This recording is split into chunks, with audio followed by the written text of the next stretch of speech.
Thrasher and Pipeman on W4CY Radio.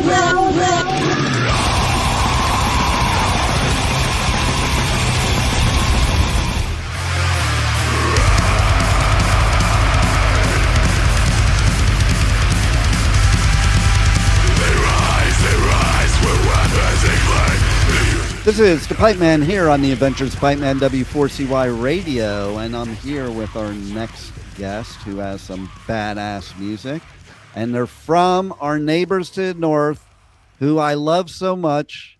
They don't love us much anymore because we're a bunch of idiots that are the only one that argue with Canadians, who are the nicest people on the planet, and some of the best musicians too. So my question is the Divine Project one of those best Canadian musicians? Oh, absolutely. I'd like to say that, you know, if you haven't heard of us, well, now you're about to. I do. I am always amazed at Canadian bands, especially when they're three-piece bands, like how they just make so much. Like you take a band like Rush, they make so much more music than even a band like Slipknot that has 9 people in the band and with only 3. It's wild to me. Well, I mean, I'll say it right here, and like right here, just 9 people. That's a lot of drama and a lot of conflict waiting to happen. Right? I think that's all. I think you're better off with 3 people in the band. You're more likely to last, I think. Oh, absolutely. So what is it about Canada that makes you guys like better musicians? I'd like to chalk it up to the frigid temperatures and our constant fight to stay warm and fed.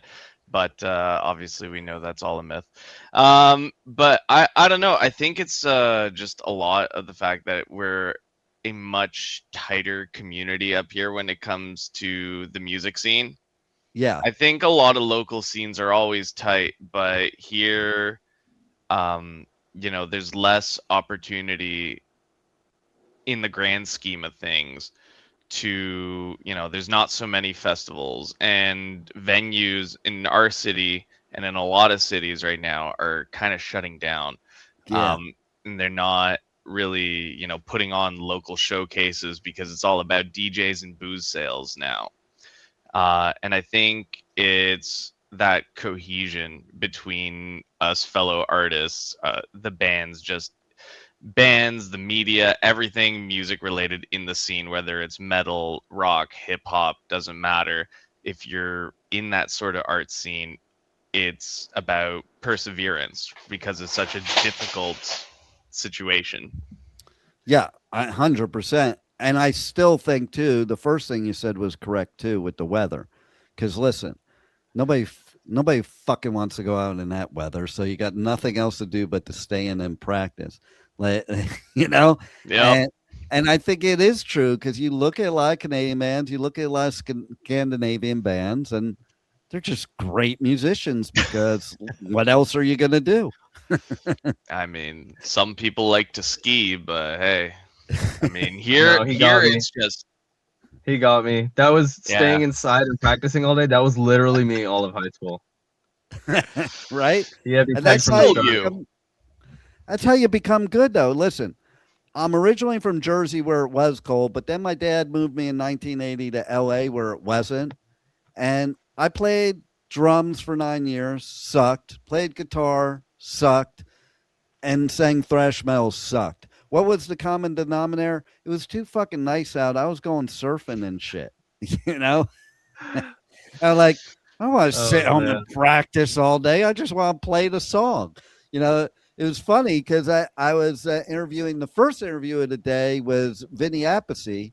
And I said to him, I was like, yeah, the first song I ever learned on guitar was Heaven and Hell. You know, most it's like Smoke on the Water. But then that's about as far as I went because there was always something else to do. I mean, that's kind of a good thing as well. Like you keep on living, right? Exactly. You pick your path, and you know it's not just wasting away in your bedroom in the woodshed. No. Just like... I wouldn't say you wasted away, Dave. Yeah, I don't call it wasting away. Like You look at Randy Rhoads, man, he practiced 8 hours a day. And I remember that. And I was like, fuck, I'm not going to practice 8 hours a day, but he's awesome. And I think I remember thinking that's what it takes. It's hard to be a musician. I was just talking about this in the last interview, but it's also hard because they don't realize what you have to do to actually learn your craft. That's huge. People think, oh, you just pick up a guitar and start playing, pick up a mic and start singing. Just like we were talking and I think it was the last interview, I was talking about, singing. If you're singing like death metal, thrash metal, or anything like that, if you don't know the technique, you're going to fry your voice real quick. And that's what happened to me. Like, I just like even now, sometimes I'll sing a song on my show, and if I can make it through one song, it's a lot. And I'm like, man, some of these dudes are doing it for 2 hours. Or like you take somebody like Courtney from Spirit Box, and I'm like, I look at her in like awe at her mouth and the movement. And I'm like, holy fuck, how does she do that? And then go so easily back and forth to melodic to that. Or Tatiana from Ginger, it's like I'm just in such awe. Like, how do you do that for an hour, 2 hours, or anything like that? And it's practice and training. Yeah, and also, go back to it. It's perseverance, right? It's especially, as the vocalist, it's something I can touch upon is just, it's not even the conditioning to sing. For a while there, I studied with actually Shania Twain's vocal coach, who he passed away last year, but he taught me so much. And it was one thing he always said is, get on the ground and put your legs up and be like almost like a plank. You're holding your legs up and you're engaging your core, and then do your scales. And there's so much physical conditioning to be able to perform these vocal acrobatics, right? You can get on stage and sing just fine, but when it comes to heavier music and utilizing all these different techniques, it's physical conditioning. It's also definitely, physical health has a lot to do with it. Totally. If you have TMJ, and I have a lot of TMJ issues, I'm using all the alternate therapies I can to just make sure that this is constantly loose, because that's really what's going to, at the end of the day, help me create the different sounds from, low growls to high fries to even just, distorting my voice properly and holding different notes while, just holding different notes and keeping that kind of kind of going on, that whole James Hetfield kind of situation, right? Yeah, right. I'm not joining in that. I'm not a vocalist. I'm not a vocalist. And to any aspiring vocalists, and I'm sure there's tens of thousands, and people who are more and more interested in it, especially in, like, I'd call this renaissance of metal. There's so many online resources out there, but it's also about being careful, because it does come easier for some than others. And I think learning to properly condition yourself physically and your voice is going to be important. And that's what makes, Courtney or Tatiana or just a lot of these other vocalists be able to perform for that hour, for those 2 hours, right? And of course, giving yourself the time to rest as well. Totally. And like I used as an example of the opposite end, one of my favorite vocalists, but definitely had to change, was Ollie from Bring Me the Horizon, because he was blowing out his voice, and he was told, if you continue singing like this, you'll be done. And I think you have to know how to pivot, that's for sure. But that's also, I think, a product of maybe he didn't train properly from the very beginning, Yeah. Who knows? Definitely. You see that a lot with, a lot of, I'd say, more underground bands that are touring. And even you see it a lot with major artists, right? Like Chad Kroeger had to cancel how many shows with Nickelback because he had vocal, I think it was cysts, not even polyps or nodules, right? And that's something we're always living in fear of, especially when we're blurting it out and just sending it to the crowd. It's not always something that we could just not think about, right? Because one wrong move and that's it for now, for a little bit into the future, and hopefully not forever. But also in the case of Ollie, I'd absolutely say that he's way better than he used to be. The first Bring Me the Horizon album has a very special place in my heart. However, I think with his vocal transformation, he really managed to bring BMTH to a completely different level than they would have been otherwise. You know what's funny about that is I agree with that, and I'm a little different than the average because they're like one of my favorite bands. Okay, but I didn't get into them till like around That's the Spirit, and then I went back. Whereas most metal bands, like I was there from the beginning. Like you mentioned Hetfield, I was at Metallica's first show ever. I was at Slayer's first show ever. So That's awesome. what I'm about to say doesn't hold true for them. Okay. I liked him better now. Like, Sempiternal is one of my favorites. That's the Spirit is one of my favorites, but just his diversity and his melodic tone now, whereas most that would have been me, the original Bring Me fans are like sell out, poser, blah blah blah. I did that with Metallica. They came out with Black, and I'm like, fucking posers, sellouts. I'm not listening to your ass anymore, and and it's funny, I was just saying this earlier, but now you take Hetfield, and he was interviewed recently. I've said this a few times because it so blows my mind. They play Seek and Destroy at the San Jose Shark games, but they play the original version. And he goes, I don't get why they play that version. I didn't know how to fucking sing, man. Now I know how to sing. Play the version now. I hate that version. And me, I love his voice in the beginning. Like that, to me, that's the better Hetfield voice. So I think it's when you come in with these bands, like when you're a teenager and these bands are like a garage band, you want them to stay a garage band. So if they start evolving and becoming better musicians or sellout posers, which is, as an adult, is stupid as shit.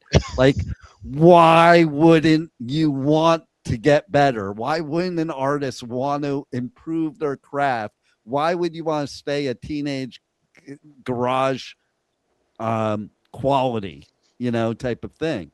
So I think that's the interesting part right there, and that I think a lot of people that listen don't realize what you have to do as artists to pivot to stay relevant. There's a lot of maneuvers that you gotta look out for when staying relevant, for sure. So I'd say, like, even with our material now, like we've kind of molded this identity where we don't have a set sonic signature. Like, it's that. TDP, but we always try our best to cover like a wide range. Like, we're trying to set a precedent of unprecedents with each track that we work on. I love that. That's so old school, by the way, because I always talk about now, like metal bands, they follow this formula, like, and they exactly literally they all sound the same. And I remember being a teenager and like parents saying, "Oh, that metal shit, it all sounds the same." I'm like, no, it doesn't. And now it does sound the same. Like, I think it's also, over time, these genres or subgenres of metal they kind of identify themselves. And, there's a lot of bands that I love and a lot of bands that have played an important role in my life. From Trivium to Children of Bodom, and even recently, I love Lorna Shore. Right? Oh my God, he's another one. How the hell does he not lose his voice? You can watch that video where they stick the camera down his throat. That's actually a great watch if you haven't seen that. Oh, And I they have to see that. they actually kind of go into it, and definitely he gave his tips out on how he does, how he makes those sounds. Now everybody's body is different, so don't expect to sound like him. But I've used a lot of those techniques that he put out there, and I've been able to myself create new sounds, right? It's Nice. kind of, you're playing with sound, and then like David said, we're not setting any particular precedent in our sound. You can hear a song, you can hear another song, and of ours, and you'll see, okay, well, this is 1, this is 2. Everything is different because there's different elements, but at the same time you're like, okay, but it's still them. And even with what we're cooking up now, there is no defining, subgenre to our I love music, that. to our sound. Because I fucking hate genres, the micro genres and subgenres. Like when I go on tour, I do coverage at music festivals all over US, UK, and Europe. Like one of the things I do is sometimes I'll do as a question, if you were to pick your own genre that was only your band, what would it be? What would you name it? Because that's pretty much how ridiculous it has gotten. Like it's so finite.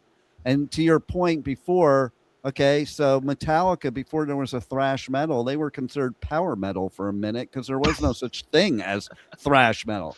Well, it was like there was metal, basically, and it didn't have to be separated like that. And then it did start separating. It just became more and more to now there's so many ridiculous genres, subgenres, microgenres. Like, you can't even name them all. We wouldn't have enough time during this Lord, interview. no. Absolutely not. And, it's also, I think, when going back to, the whole Bring Me the Horizon conversation, right? Where they were almost this deathcore, heavy metalcore band at the start. And while they still retained, that metalcore element, they went definitely more poppy, right? Or electronic or synthetic or whatever you want to say in their sound. They definitely strayed far from where they were in the beginning. And, people are like posers, sellouts, whatever. And that's one thing we wanted to avoid, because at the end of the day, every band and all of us musicians, we're artists, right? We want to create. And I think, especially when you have members coming from a variety of different backgrounds musically, in terms of training, in terms of just the bands we like and our inspirations, and even then what we enjoy to listen to in our guilty pleasures. Like, I will put on the Backstreet Boys every day if I have the choice, just because I grew up with that, right? Or I'll put on, Uriah Heep because it's one of my mom's favorite bands. And then you kind of go through this and you go, well, there's no reason to just define yourself. So let's, subvert any expectations that anyone has of us. So they can't say we sold out. They can't say, we changed, man. We're not the same Divine Project that we used to be. And we always want, and I think as artists, we should be allowed to, freely express ourselves. And that's also, no doubt, one of those with the whole micro genre, subgenre conversation. I think it's, people are imposing limits upon themselves in an effort originally to be unique, right? Because you can categorize your music as X, Y, or Z. And yes, I said Z, so American listeners, please have a good laugh, okay? But, right? But it's one of those things where, it's imposing those limitations, I think, becomes a bit of a problem. And then that's why you see bands dry up. That's why you see them kind of fade out, break apart, build new projects, because one wanted to go in one direction and other people wanted to go in another, right? And sometimes that band still stays the same. They sound different because the parts that made them special have disappeared. And then they either become bigger or, they don't. But I think it's all about, freedom of artistic expression and not allowing yourself to get categorized as any one particular thing. And so I'm 100% for the, subgenre, nano genre argument. Like, fuck that. And we just have fun with it. That's That's all. You just spoke my language completely because, back in the day, I remember when I was playing guitar, my dad would yell from the other room. He's like, "You sucks. You should give that up." And he was saying that because I was just experimenting with the sounds, and seeing what I could make as a sound. And I think that's what started metal really, was making experimental sounds. And like you mentioned, Uriah Heep, okay, Yeah. that's one of Metallica's influences, and that is a difference. Is my generation's influence? We didn't have this that we have now. No. The influences were at heaviest Priest and Maiden, but they were usually UFO, maybe Mountain, Zeppelin, and that was the evolution. Whereas now you're taking bands like Possessed and Venom being the influences. So I think that also creates that tighter, it has to be just like this, type of thing. But I think we all have different tastes in music. It's funny. People ask me what type of music I like. I say I have a lot of, but my passion is for metal and punk. But I also like this, and it's just music. It's all music. It's a different vibe. I was somebody that as a teenager, I went to Slayer shows on a Friday night and Dead shows on a Saturday. And it's like, it's, I think that's what we're losing now is a lot of artists nowadays. They're not taking those multiple influences where I think bands like you, they're the bands that are going to stick around because that's how you create the unique sound is by blending all these multiple influences to create what you sound like. And then also to your point of what you're saying, going back to Ollie, when he was getting all the shit for the new music, Ollie said something that I thought was brilliant. He goes, "Why do I want to write the same song over and over again?" And I think about that. And like, if I was an artist and I had to do that, it'd be freaking boring. Oh yeah. Yeah, I make it a point to like when we're writing songs, I make sure to like never write the same style twice. Or like if we pull like a specific musical trope out of a bag of tricks, I always make sure like, did we do this last song? Can we try something different? Can we stay fresh? Like I love that. That's just like the mindset when I go in. So what I want to know is what started this all for both of you? Like, when did you know that music was your path in life? What happened? Ooh, I know when I was starting to learn guitar in high school, at some point I stopped learning songs and started messing around on my own. And I remember one day I was just looking up for ways to record myself and I discovered Audacity, that free audio editor on the which is so robust now. And it's still free. I haven't checked it out in a while, but apparently people can really cook with that thing. So kudos to them. I use it here at the radio studio. Oh, do you actually? Better than all of them. It's better than Pro Tools or any of yeah. that shit. And nowadays it's so upgraded that it can do pretty much anything you need to do. That's awesome. I'll look into that. But yeah, I remember picking up Audacity like 2013 or something, and I just recorded a couple tracks for the first time, and I was like, whoa, this is different. Wait a minute. And from there it just spiraled to just nice. Yeah. How about you? Ooh. Well, I guess my story is a little bit longer because it goes back, I'd say, 27 years, 28 years. I was absolutely obsessed with Hanson when I was 3-4 years old. All right. I even had their like tour VHS. Nice. And Mbop Fever was everywhere in the late 90s. And I think the moment it happened was I was at an event with my parents and I just began dancing. The rest of the night beyond that is a blur, but everyone was clapping for me. And so that's when I found out I was the resident ham.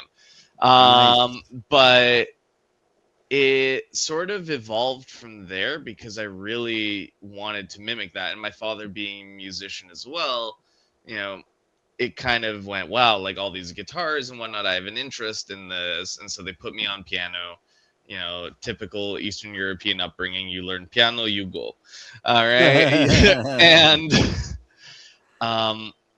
that was the start of it, and I really enjoyed just playing on piano. And you know, I kind of began experimenting with writing with my rudimentary ideas, and then when I was exposed over time to heavier music, and I really remember, you know, System of a Down, Korn being, and Linkin Park being my gateway into heavier music, it kind of became this, well, I started to experiment with writing lyrics, right? Just these kind of darker lyrics, these different themes, and even almost ended up getting expelled from my elementary school for them. So that's a thing that happened. They thought I was possessed by the devil, but then again, the Catholic school system well, there you go, at its finest. And then yeah, I mean, I didn't think I could sing. People, you know, my parents would push me. It's like, you want this, like, then you have to show that you could do this. So I was forced to go on stage, sing, found out I had a voice. People were like, well, shit, this kid can actually hold a tune, so let's use him. And I ended up really liking it, and then putting everything together, and my discovery of just heavy metal, you know, Iron Maiden was a big one, Hammerfall, started getting into a lot of that power metal, Halloween, right? Trivium, I think, was the biggest game changer for me. Just something about, and this would have been about 2004, 2005, so right about the time Ascendancy was coming out. And I just really liked Matt's voice, and I was like, I'm going to forge my voice and my identity around this. And, you know, I'd bounced around for several years through different genres, just kind of experimenting and finding myself. And then I think that really, it went from just, you know, learning to play the piano and dancing and, you know, liking music and wanting to be like these people that I idolized, to eventually forging my own musical identity through a very non-linear path that, when you look at it, makes no sense, right? From folk music to opera, traditional, you know, performances, all the way to pop punk to metal to pop. I had a solo pop project I was just experimenting with, and, you know, I loved doing that. And I think that was kind of the key that turned everything, where I did everything on my own. I paid for a studio, I paid for musicians, I wrote the songs, they put everything together, we recorded these songs, we put them out, and they gained a little bit of traction. And, you know, ultimately, while COVID kind of stopped that dead in its tracks, because I had the bright idea of releasing these in September of 2019.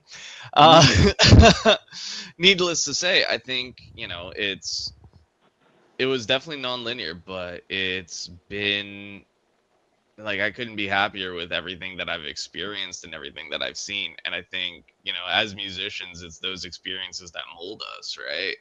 Mm-hmm. Like, it's having a eureka moment and just realizing, like, you know, this really is what I want to do. Your day job aside, you got to pay the bills, but, you know, you'd rather pay the bills doing something you love. Or as that one interview goes, you know, don't love your job, job your love. Yeah, there you go. There you go. To live by. Because listen, we spend most of our life working. If we're not having fun, it really sucks, to be blunt. You know, and if you're, especially in this business, if you're in the music business and you're not having fun, this is the wrong business. Because if you're not having fun playing music, the rest of this business really sucks. So, like, you better be having fun. And so, tell us about Rebirth. Well, 4 tracks of badassery from start to finish. nice and simple. That's all you need to know. No. But it was,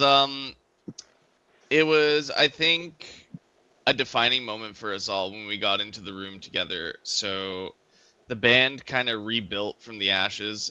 Eric, who's not with us here today, he he always had this project, the Divine Project, going on, and through several, I don't want to say failed, um, versions of the band, he kind of came across us over time.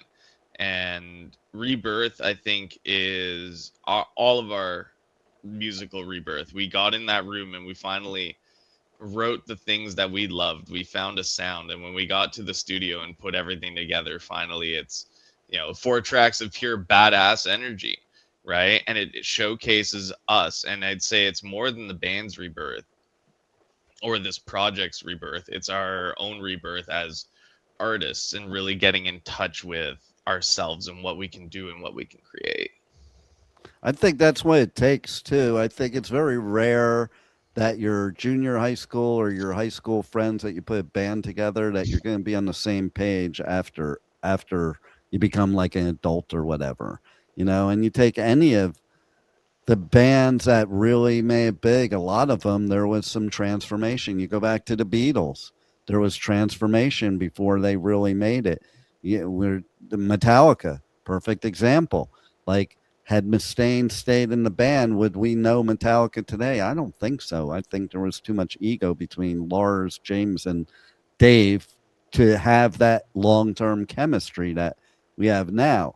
You have somebody like Kirk who doesn't mind not being the head honcho in charge, and I think that works for them, and there was mention earlier about, your own project needs. The reason Newstead left was because he wasn't allowed to do anything outside of Metallica, and then even that caused James and Lars to think about it and go, we were kind of dicks about that. That was stupid, and so I think as you get older, it's a normal thing to evolve. And then that's when you really find your people and your, as I would say, band soulmates, because rarely are you on the same page as your teenage friends after you're a teenager.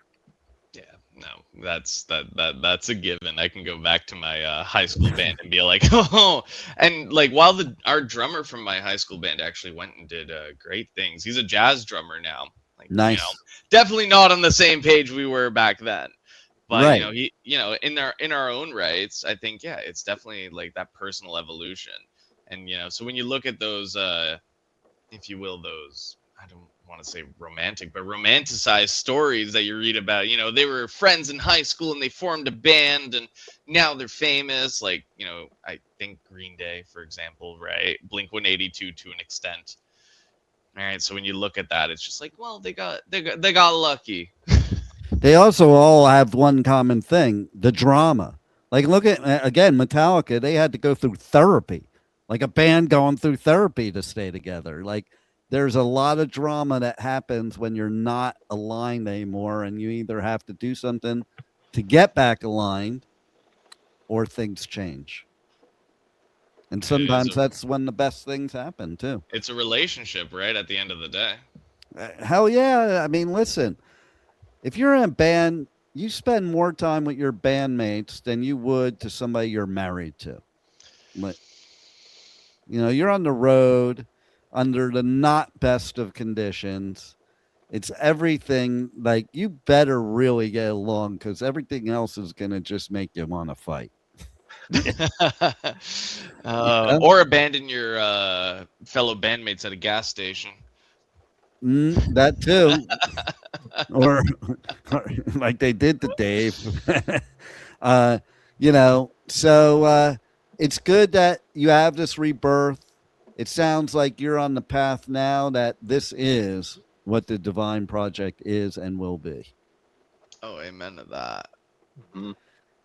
So tell everybody how they reach out to you guys on socials, on the web, check out all your stuff, buy your merch. They can't listen to my show unless they buy your merch because they're fucking assholes if they don't. Well, okay, you got it? All right. Me? Oh, I talk too much, David. It's all you. All right. You can find us on our website, http whatever that thing is, www. There's like 7 W's in there probably. tdp-official.com. You can find all of our upcoming shows there. We will have a merch page up soon, but that's in the works. The only way to get merch is to show up to our shows right now. Which they should do anyway. Please drop by. We'd love to have you. We love to have tons of fun during our shows. It's going to be a riot. Yeah, it's going to be... I don't know how much we can announce. We are we allowed to say like future shows here? Well, we can mention North by Northeast. Yes, we're part of the North by Northeast showcase this year, so that's cool. That was a big announcement for us to be able to make. The other one we can't announce just yet because we haven't gotten the resources to do so. We don't have the go ahead from like the. Yeah, we haven't gotten the go ahead yet. But if you follow us at The Divine Project on most social media, whether that's TikTok, Instagram, Facebook, Threads, even on our website, if that's how you want to go about it, you'll be able to see our new, very exciting announcement. And while we may not be coming south of the border to you very soon, it's a very exciting opportunity, I think, and I think there'll be a crowd. It'll be an absolute riot. New place for us to tear up and kind of show who we are. Nice. Well, we all need to escape the States to you guys anyway. So, well, come on by. North by Northeast. We'll show you some good old Canadian hospitality, eh? Nice. And so yeah. I love it, and I love that they have to follow your socials so that they can find out the new stuff for sure. Oh, yeah. And is there anything else you want the listeners to know that we haven't covered already? Even though we don't know you, we love each and every one of you from the very bottom of our hearts. That's not sarcasm. Just because as a band, as an artistic entity, it's your support at the end of the day that gets us through it all and drives us to do what we do. So I think, give yourselves a big pat on the back for supporting even your very own local artists, because it means so much more than I think anyone listening could even realize sometimes, right? Just being part of that crowd and even participating. There's 5 of you in the crowd and I ask you to go, hey, and you do, that means so much more than anyone could ever think, right? It is that driving force, whether you're playing for 2 people and that's your parents, or you're playing for a sold out club of 200 people, or even 10,000 people. It's exactly that, and that's why those moments matter so much. And I think it lends itself to the energy, because like you said, like, why do it if you're not having fun? And I think part of the fun is interacting with everybody that we get to meet, right? The stage shouldn't be some sort of pedestal, some sort of, elevated position. Physically, not much we could do about that, but it never was that way either. Back in the 80s, Sunset Strip, Troubadour, places like that. Like, you were right there, and everybody got up on the stage, kind of like when Pennywise does a show. And Bro Him, that was every show was like that. Now, and stage dive, okay? How do people even stage dive off of a stage now? First of all, they don't let you on it. Second of all, you have to dive 10 feet forward to get to the crowd. Yeah. No, I don't think I've actually really seen a stage dive in any shows I've been to as of late. I think the last one was 2022, Shadow of Intent. I think that's the last time I saw somebody stage dive. And even then, security had to basically push them off the stage. So yeah, that's what used to happen too. You would just get up on stage and run from security. It's hard for the audience to reach the band that way. But we make it a point to jump into the crowd during every set. So I love when bands do that, because That's how you get those loyal fans, because they realize you're just one of them. And that's the one thing about metal that's better than anything is metal musicians are metalheads, Oh, yeah. and you know, there's plenty of musicians in other genres that aren't even into their music. Okay. But metalheads are normally true to the music, and they're a fan first, musician second. Yeah. It's definitely, I've seen a lot of like pop or like just audiences that aren't really metal, and you see people just standing there watching, and if you do any kind of movement, you sometimes get dirty looks. But in metal shows, you can have as much fun as you want, which Yeah. is so nice to see. I was at a show recently that wasn't metal, and I was trying to get to the front, and I wasn't even trying to do it for the normal reason I would do it. I was trying to do it so I could get to the photo pit as media. And these assholes would not let me through. And when I say these assholes, it wasn't a couple. It was like all these people. And like, I don't subscribe to the, I've been standing here all day for my spot thing. Okay. Well, then you're a loser if you're missing all the other bands because you want to get your spot, especially at a metal show. And I see people that start getting mad because they're at a Slipknot show and they're at the very front and people are shoving them. Like, where do you think you are? This ain't fucking Peter Pan, man. It's Slipknot. If you don't want to get bashed, get out of the way. Exactly. Just my viewpoint, okay? But it's like but at metal, it's like people aren't uncool like that. Like it's metal gets a bad name. Metalheads are the nicest people, one big family. Nobody's out to maim each other. Nobody's out to hurt each other. You pick people up. And you know what? If I'm going through a crowd, all I have to do is say, I'm heading to a pit, and the people will move out of my way and like, have at it. Respect. Go ahead. You say that at a country show, and some redneck drinking Jack Daniels going to want to punch you out. Okay.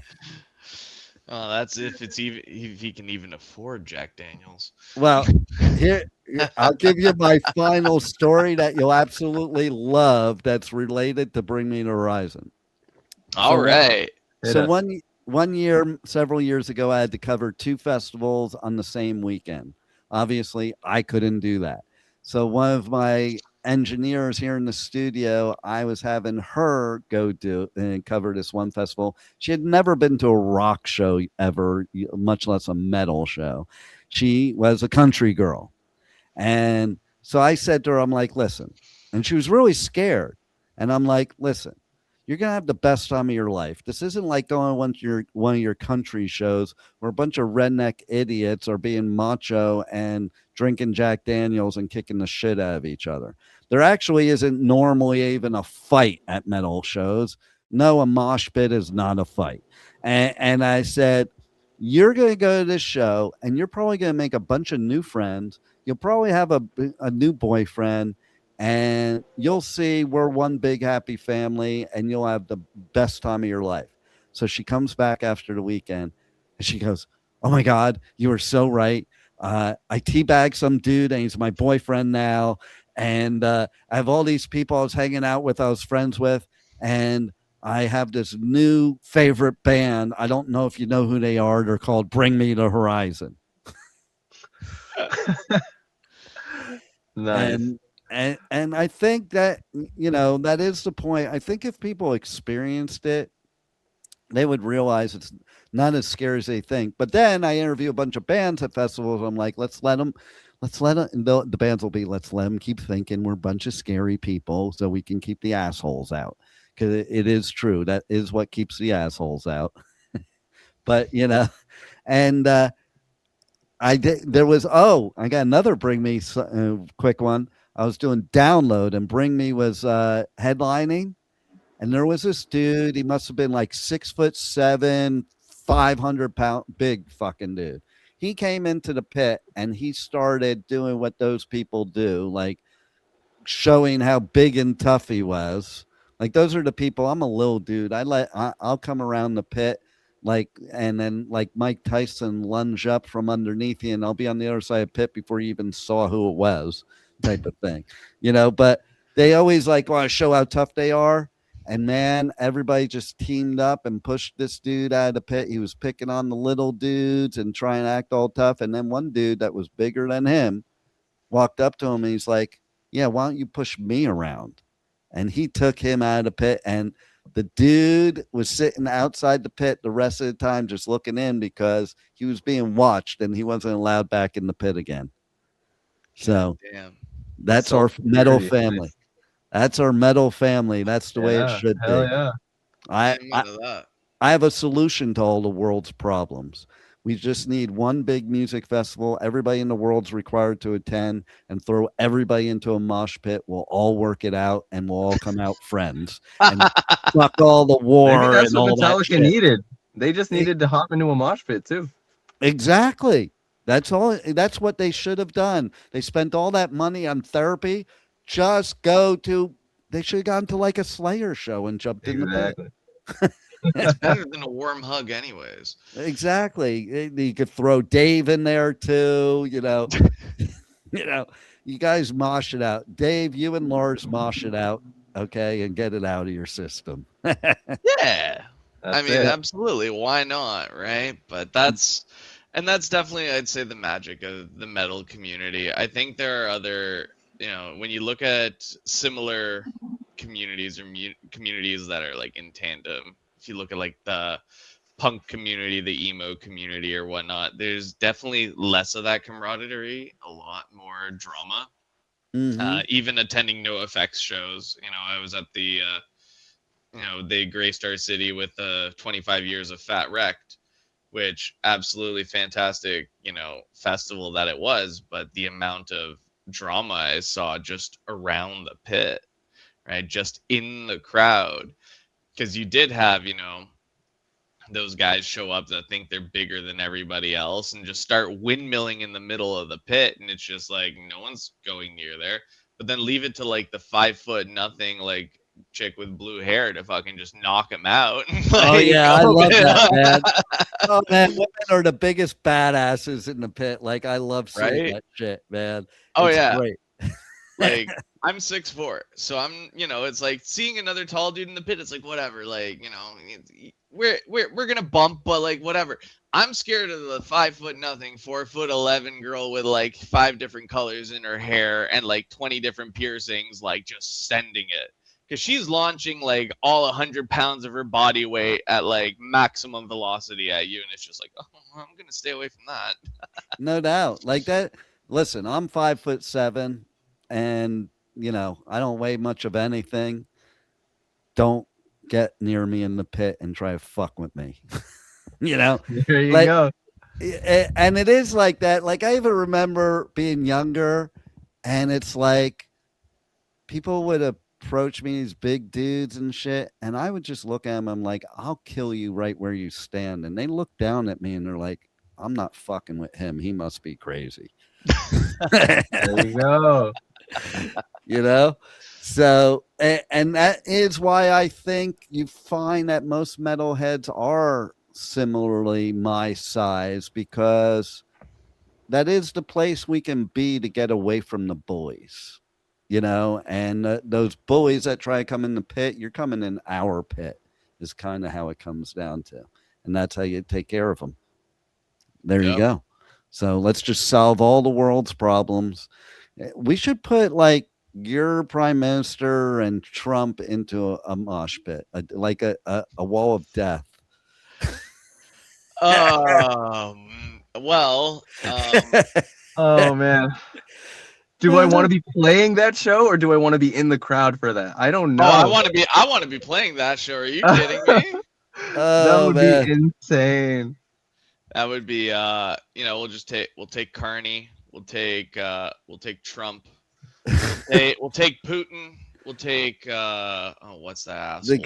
The guy from North Korea.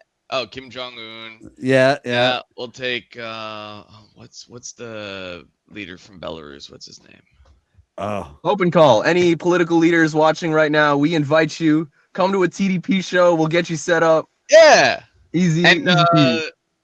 the first one to secure world peace gets a free hoodie. There you go. And That's true. they can only get on the guest list if they're willing to go into the mosh pit. Amen to that. Yeah. Well, you guys fucking rock, and everybody should check you out. And I hope to see a lot more of you, and I hope to see you at the States. That is, if we have a States before long. We hope to see you at a show, Pipeman. Yeah, for sure.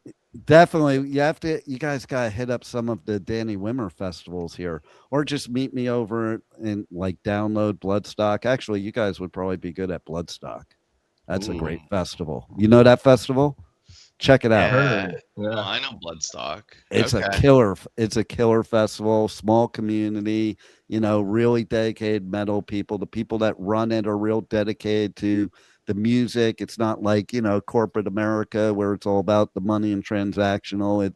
It's a real metal festival, and they do cool shit. Like a couple of years ago, they have a surprise band every year that'll play in like the small tent. A couple of years ago, it was Machine Head. Oh, what? Whoa. Last year, that was it there? I think it was there. I can't remember if it was there or Hellfest. I saw Nail Bomb, like their first performance since the beginning, and was supposed to be the last one, but then they did more after that because it's like, hey, everybody came out for this, Yeah.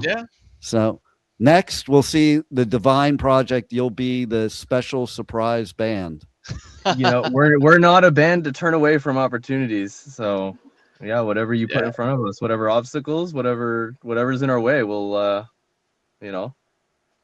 And if you guys watching and listening, if you want us to come down to where you are, follow us on socials. Let us know you want to see us. We are down to tear up your town. Just give us a ring. And they won't be sorry about it either. Oh, absolutely not. Plus, Definitely we'll not. always make sure to have a special line of merch to commemorate the moment. I mean, I had to throw that in because you're Canadian and you guys always say sorry. Oh, sorry. You're good. This girl I'm friends with. Yeah, this girl I'm friends with. I was walking down the road in Costa Rica and she's on the phone with me and she heard somebody say sorry to me and she goes, "Were they Canadian?" They were. There was a good chance they were, yeah. So, all right. Well, you guys rock, and thanks for being on the Adventures of Pipeman. Thanks for having us on this one, man. Thank you for listening to the Adventures of Pipeman on W4CY Radio.